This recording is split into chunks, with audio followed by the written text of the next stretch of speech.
Hi, once again, I am back with a new video. Last time we explained the poem which is given in the class 12, Mother at 66, 66 की as पे मेरी माँ। इस poem को हमने last video में explain किया था और आज जो है हम क्वेश्चन आंसर्स को सॉल्व करेंगे। फर्स्ट क्वेश्चन है कि what is the kind of pain and ache the poet feels. Pain का मतलब दर्द, एक का मतलब तकलीफ। तो क्या किस प्रकार का दर्द और तकलीफ है द पोएट फील्स, जिसे वो कवियत्री महसूस करती है। ठीक है ना। तो इसमें कहेंगे when the poetess sees her mother's ashen face like that of corpse,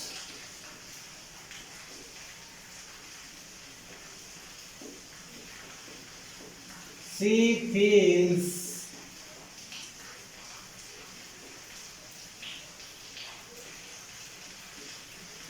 the aging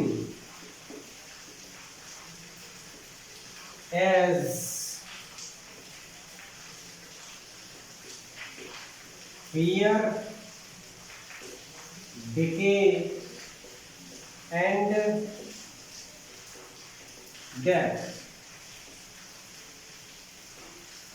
कि जब कवयत्री सीज हर मदर्स एशन फेस लाइक, अपनी माँ के मुरझाए हुए चेहरे को, जो एक लाश के जैसा चेहरा दिखाई देता है, उसे देखती है। शी फील्स, तो वो महसूस करती है द एजिंग, उम्र बढ़ने को, एज फियर, किसके रूप में, भय के रूप में, डिके, पतन होने के रूप में, एंड डेथ, और मृत्यु होने के रूप में। वो ये महसूस करती है कि ageing is a natural process. Ageing जो है वो एक नेचुरल प्रोसेस है और हर एक को इसे फेस करना है। एंड एवरीवन, और प्रत्येक को हैज टू फेस, सामना करना है, दी सेम फेट, इस फेट को, इस किस्मत को कह लो, कुछ भी कह लीजिए, इसको क्या करना है, सामना करना है। यानी मृत्यु को सबको पाना है, ओल्ड एज को सबको पाना है। तो वही चीज इसमें बताई गई है। नेक्स्ट क्वेश्चन है why are the young trees, कि क्यों युवा पेड़ डिस्क्राइब्ड, वर्णन किया गया है, क्यों युवा पेड़ों का वर्णन किया गया है एज स्प्रिंटिंग, भागते हुए के रूप में। तो क्यों किया गया है, सबसे पहले देखते हैं। Looking outside the poetess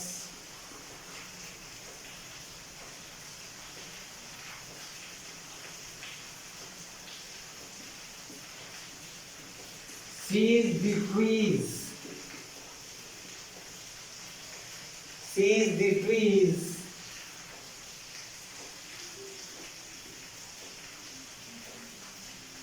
seeming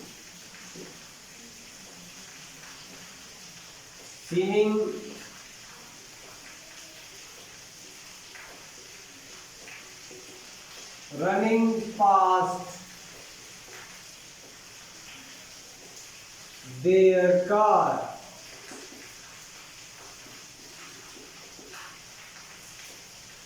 looking outside, बाहर देखते हुए। The poetess sees, कवियत्री ये देखती है, the trees, पेड़ों को,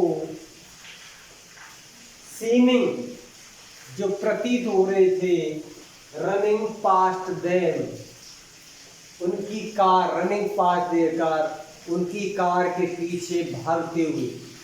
यानी जैसे ही पोएटेस कार ड्राइव कर रही थी तो उसने देखा बाहर कार के आउटसाइड में, तो देखा तो वो जो पेड़ थे वो क्या हो रहे थे, कार की स्पीड से वो क्या ऐसे लग रहे थे जैसे वो भाग रहे हों। तो ये क्यों इस्तेमाल किया गया है, तो इट सिग्निफाइज, यह संकेत देता है,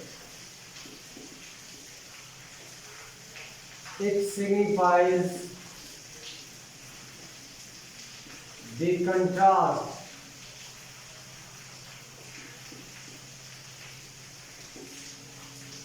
between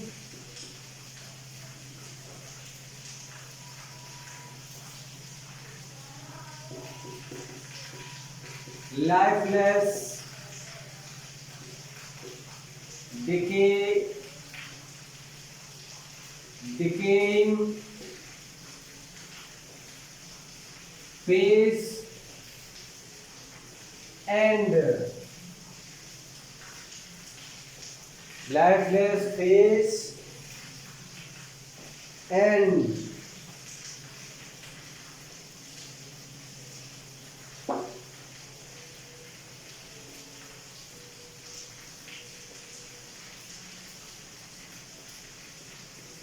the energetic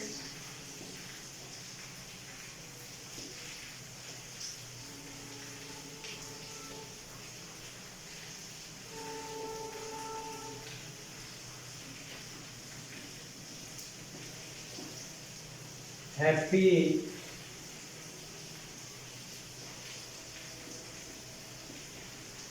young trees sprinting,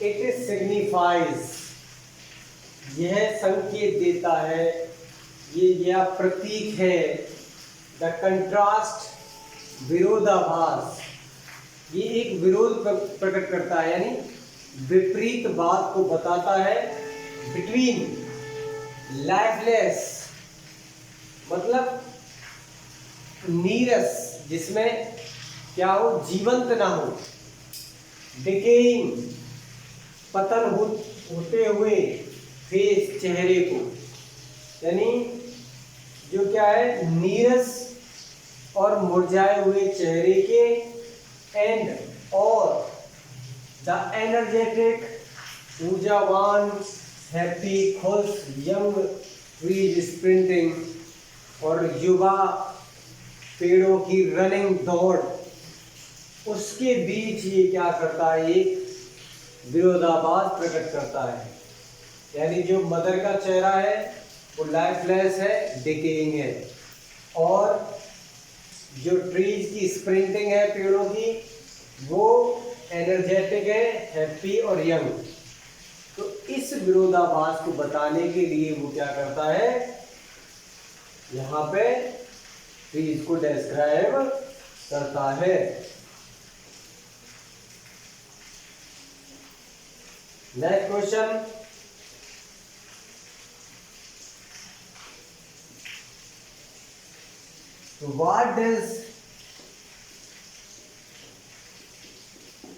what images does the poet brought in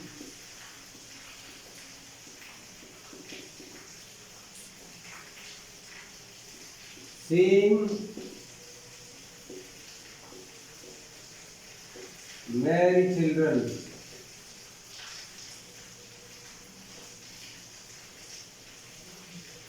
खुश बच्चों को देख करके कवि क्या इमेज, क्या तस्वीरें प्रस्तुत करता है, क्या तस्वीरें यहाँ पर बताता है कि बच्चे खुश हैं, तो वो किस वजह से यहाँ पर उस तस्वीर को ला रहा है। The poetess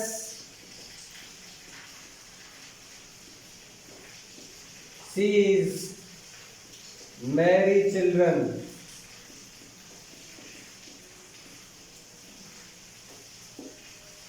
running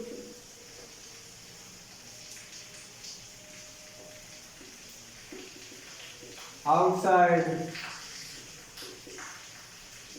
their homes.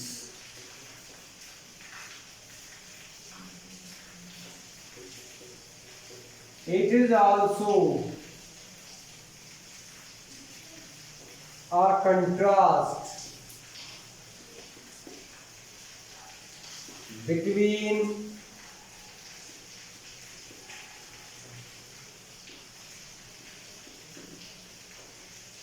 dozing of mother and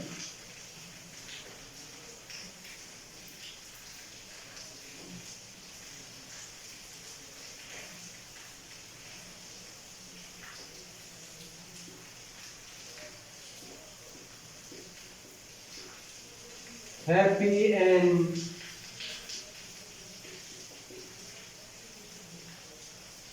active life of children.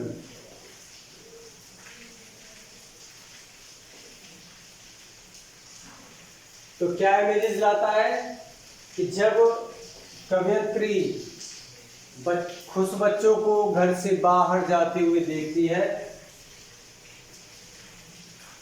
तो it is also a contrast, तो एक विरोधाभास है यहाँ पे किस किस के बीच में, डोजिंग ऑफ मदर, मदर के क्या लेने में, झपकी लेने में या नींद लेने में, और happy and active life children, बच्चों के खुश और सक्रिय जीवन को बताने के बीच। यानी एक तो मदर का फेस है जो कि क्या लाइफलेस है ना, और नीरस है, और दूसरी तरफ बच्चों का दौड़ना, खुद खुश होना, भागना, तो ये एक जीवंत है, एक एक्टिव लाइफ को प्रदर्शित करता है। तो यहाँ पे इस इमेजेस के थ्रू कवि ये बताना चाहता है कि कार के अंदर का जो दृश्य है वो एक मदर का नीरस है, लाइफलेस है, पेनफुल है, जबकि outside of the car the scene is very energetic, creates happiness and energy.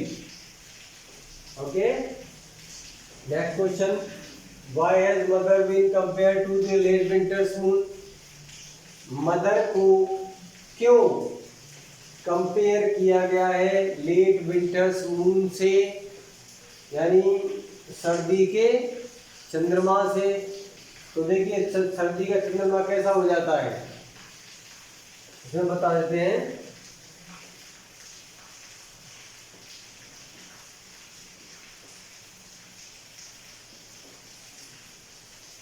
Mother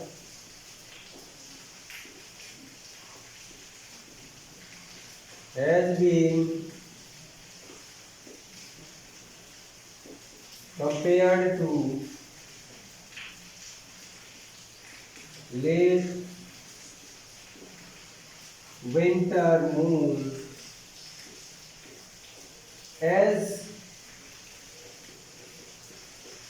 it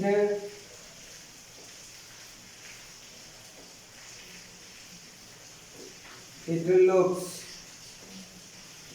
hazy and obscure मतलब कंपेयर करता है एज, क्योंकि इट लुक्स, ये दिखाई देता है, हैजी, HAZY, हैजी मतलब धुंधला सा, एंड ऑब्सक्योर और अदृश्य सा, धुंधला सा और अदृश्य सा दिखाई देता है, अनजाना सा दिखाई देता है। तो यहाँ ये बताना चाहता है, इट सिग्निफाइज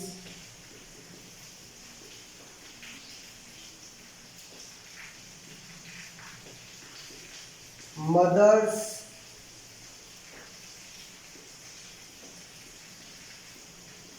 dullness and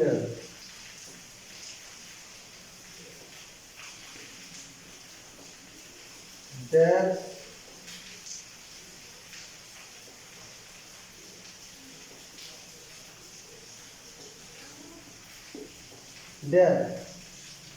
ये संकेत देता है माँ के डलनेस, डलनेस मतलब नीरसपन को, एंड डेथ और मृत्यु को।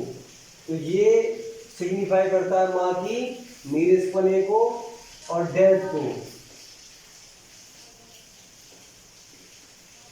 The moon lacks shine and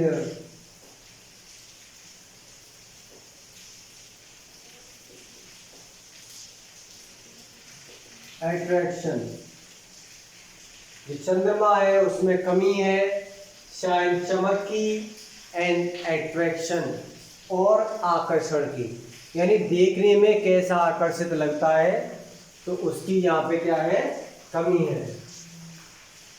What do the parting words of the poet and her smile signify? Parting words, तो पार्टिंग वर्ड्स मतलब अलग होने वाले, जब पोइटेस अपनी मदर से पार्टिंग होती है, अलग होती है, और क्या कहते हैं, और वो मुस्कुराती है, तो वो दोनों बातें क्या संकेत देती हैं। तो सबसे पहले देखिए, द पार्टिंग वर्ड्स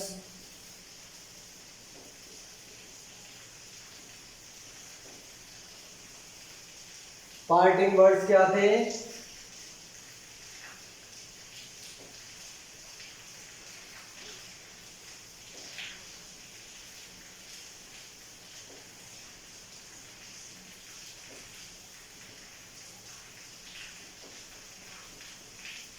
तो जो पार्टिंग वर्ड्स हैं वो सिग्निफाई करते हैं,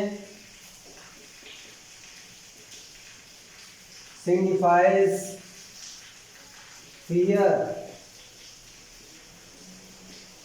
fear of separation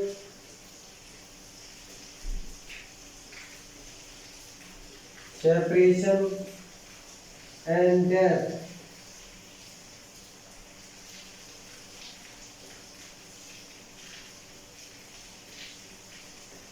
due to aging,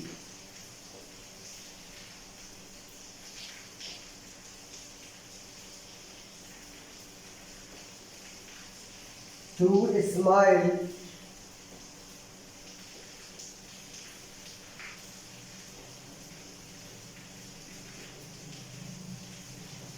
the poetess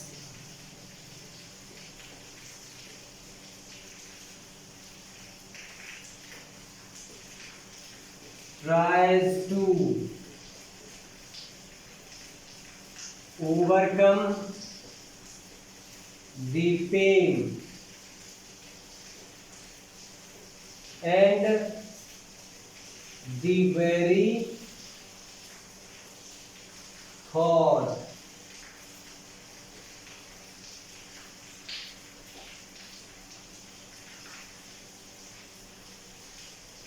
देखिए, दी पार्टिंग वर्ड सिग्निफाइज, जो अलगाव वाले शब्द हैं वो प्रतीक है यहाँ पे, फियर ऑफ सेपरेशन, अलगाव, अलग होने की भय, एंड डेथ और मृत्यु, मृत्यु और अलग होना, ये दोनों ही भय का संकेत देती है, जो पार्टिंग वर्ड्स होते हैं। ड्यू टू एजिंग, जो किस कारण से होनी है? एज के कारण से। और एज के कारण से वो फीलिंग पोएटेस के अंदर भी आ रही है कि मैं भी सेम फेट को क्या करूँगी, फेस करूँगी। तो वो अपने आप में उस चीज़ को भी देख रही है। थ्रू स्माइल, मुस्कुराहट के जरिए से, द पोएटेस ट्राइज, पोएटेस कोशिश करती है, टू ओवरकम, उबरने के लिए, the pain and the very thought, ठीक उसी विचार और अपने जो दर्द है, तकलीफ है अंदर, जिसको वो छुपा के बैठी हुई है, उस दर्द से वो उबरने की कोशिश करती है। इसीलिए वो एक मुस्कुराहट देती है अपनी मदर को। आई थिंक आपको कई चीज़ें क्लियर हो पाई होंगी, कई नहीं हो पाई होंगी। अगर आपको कोई भी डाउट है, किसी भी प्रकार की आपको कमी है, तो without hesitation please write to me in the comment section box on my YouTube channel. तो अच्छा लगे वीडियो तो लाइक करें, सब्सक्राइब करें और अपने फ्रेंड्स के बीच, अपने स्टूडेंट्स के बीच इसको शेयर करें, so that they may take the advantage of my teaching. और अगर आपकी कोई विश है, किसी प्रकार का वीडियो बनवाना है, तो आप मेरे को कमेंट बॉक्स में डाल सकते हैं। इससे पहले जिसने ट्रांसलेशन और एक्सप्लेनेशन नहीं देखा है, उसकी लिंक मैं डिस्क्रिप्शन बॉक्स में रखूँगा। आप वहाँ डिस्क्रिप्शन बॉक्स में जा कर के लिंक से उस एक्सप्लेनेशन को देख सकते हैं और उसके बाद इन क्वेश्चन और आंसर्स को देख करके इसको समझ सकते हैं। तो thanks for watching this. Once again I will come back again. So thank you so much. Have a nice day.